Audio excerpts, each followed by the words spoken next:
Driving till the tires explode in F122, how hard could it possibly be to either explode the tires or finish a race without making a pit stop here? Hello everybody, hope you're all having a great day. Today we are completing the no pit stop challenge basically here at the Miami street circuit with Lewis Hamilton, as we are driving as Lewis Hamilton, as I'm not sure how to go about this one. Never done a challenge like this before, but I've seen Tiametmarduk do it and I wanted to kind of give it my own attempt here on this F122 game, so we'll see what happens here now in momentarily. But we would actually be in a pretty decent starting position here, as I was running on 98 AI, lowered it a little bit here for Miami, but we'll see what happens now. It doesn't really matter about the AI, we don't care what they're doing, we're just trying to see if we can get to the end of this race without making a pit stop or if those tires explode. We would actually be starting third place here on the grid, so I mean I will absolutely take that any day, as it would actually be lights out and we were underway here from Miami for this no pit stop challenge. Now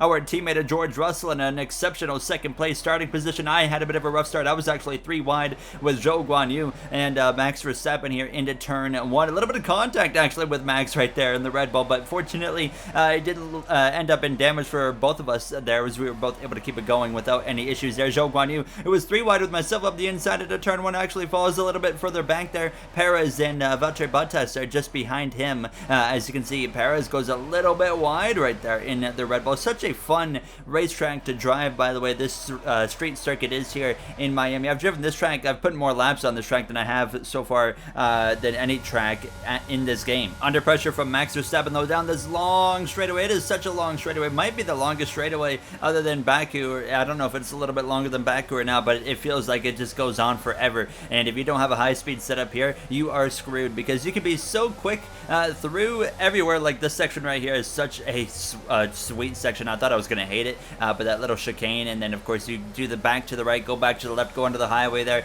Such a nice sweeping and rhythmic portion of the circuit. But if you have a car that's really good in the corners, it will definitely get you to the back of somebody. You can gain some ground, but if they are so much better in a straight line, it just doesn't matter here, because the straight line is just so important here in Miami. So it's crucial, especially when I go here in my team, I think, to have a car that's really focused on just top speed down these long straightaways. We have 2 very long straightaways here in this Miami street circuit now. As we come to the lap 3, DRS was enabled at this point. No pit stops for anybody yet, other than Sergio Perez, who actually picked up some front wing damage on the opening couple of laps here. Now, as I was trying to close in on Verstappen with the DRS here down this long straightaway, unfortunately didn't get close enough here on lap 3 in the first straightaway to be able to make a dive up the inside, but on the second straightaway we were able to close up enough, overtake on and open up that rear wing, and we would be able to basically just cruise right on past that Red Bull of Verstappen here. So up into 4th place, it was Leclerc, Russell, Sainz, myself. Here's Lewis Hamilton. So right now Ferrari, Mercedes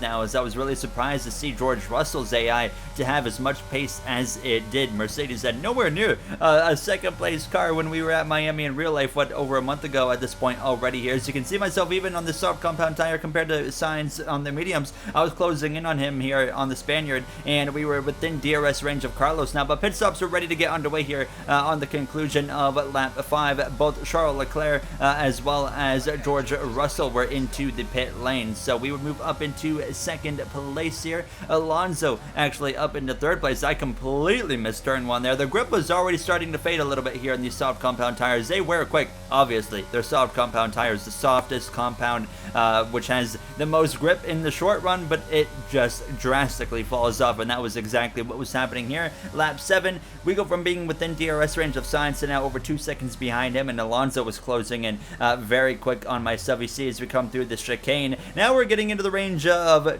keeping an eye on what's going on with the tire wear. So I was getting ready to kind of take an eye or take a peek at it, and we were at 47% on the right rear tire, 44 on the left rear, and just above 40 on both the front tires. Next lap around on that long straightaway, Alonso able to go by there on the medium compound with just now what is so much more grippier than my soft compound tire is. And here we come through to lap 9. Pit windows open. Well, sorry to break it to you, Mark. We're not coming into the pit lane here today. Now, as you can see, we're up to 60% on the right rear on lap 9. So we still have 5 laps to go when we cross the line again, and we're already at 60% on that tire. So I actually started upshifting a little bit earlier here and just being really delicate on the throttle, trying to get as little wheel spin as I possibly could, because I was a little bit concerned that we might blow that right rear here specifically within, honestly, a couple laps if we're pushing hard enough. But Sainz and Alonso, they come in for their pit stops here on the start of lap 10. So we take over the lead of this race with 5 laps remaining. We have about 10 seconds on Charles Leclerc. Zhou Guanyu's having a really good run, actually, in 4th place currently. Russell currently in 3rd place, but they were closing in on me. But my tires, they were continuing to go up. We were at 72% on the right rear tire, coming to 3 laps to go. I need to go into kind of a conserve mode because we're trying to make it to the end of this race without pitting here. 74% on the right rear. Lando Norris actually out of the session here, and it's going to be a safety car. Safety car deployed for Lando Norris, who's out of the session. What has happened there? As you're going to see, and on board, looks like the AlphaTauri in front of him just completely lost the front handling of the car, and Lando just decided to pile drive into them. And you see an over top view right there. What an accident that is for Lando Norris. So safety car is out. Is that a good thing or a bad thing? I really don't even know if that benefits me or if that's a negative towards me here, because we catch up to the safety car, but everybody behind us has fresh rubber. I'm on absolutely just destroyed soft compound tires at this point now, as the safety car was actually coming in at the end of this lap. So the same lap it came out, the same lap it's going in, because we are only going to have 2 laps of racing. So the whole field is trying to catch up, and as we were getting ready to go back green, 79% on the right rear tire, and I do get to control the restart here, so I can choose when and where I want to go. Trying to be,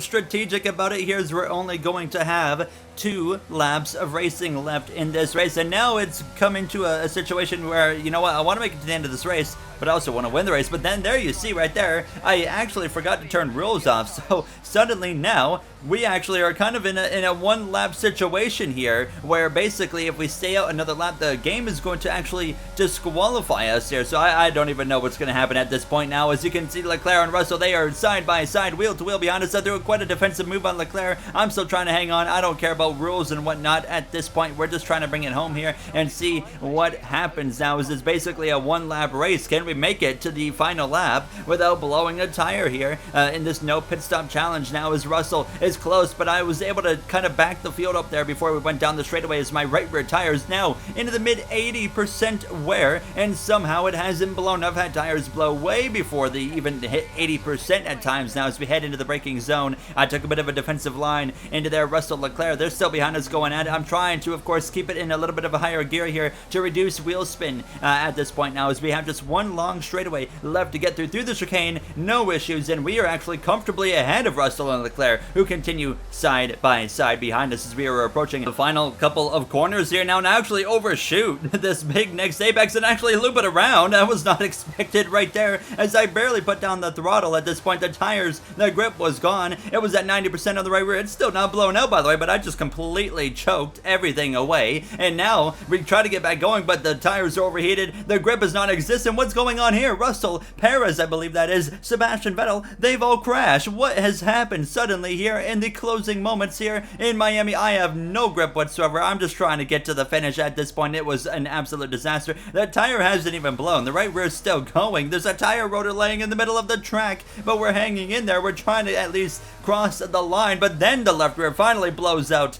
as we spin it one more time. The rear tire is gone, and now it doesn't even matter that we're going to get disqualified anyways. But Charles Leclerc dumped George Russell. He just straight up dumped him, trying to come into the pit lane and cause that mayhem, but our tire blows out as we're coming to the final lap here in a bit of a disastrous end, as I would at least cross the line, but we made it to the final lap just about before the tire went out, and Carlos Sainz ends up with the W. That's gonna do it for me. If you guys enjoyed the episode after that madness, you know what to do. I'll see you guys in the next one. Have a great day, everybody.